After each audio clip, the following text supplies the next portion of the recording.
என் தமிழகத்தின் அன்பு தாய்மார்களே, சிந்திக்க வேண்டியது நீங்க தான்.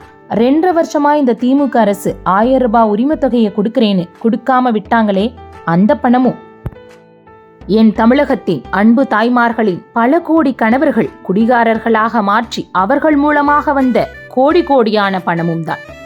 இன்று தமிழகத்தில் உச்சிக்கு சென்றுள்ள பால், பலசரக்கு, அரிசி, கரண்ட் பில்லுன்னு பல லட்சம் கோடி தமிழக மக்கள் மூலமா கிடைக்குதே, அந்த பணமும் தான்.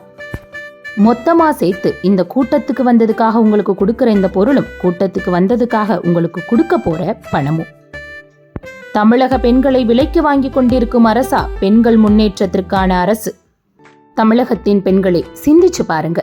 நம்ம பணத்தை எடுத்து நமக்கே கொடுத்து நம்மள விலைக்கு வாங்கி மீண்டும் மீண்டும் தமிழகத்தின் பெண்களை முட்டாளாக்கி நம்ம வீட்டையும் நாட்டையும் ஏமாத்துற அரசு நமக்கு தேவையா?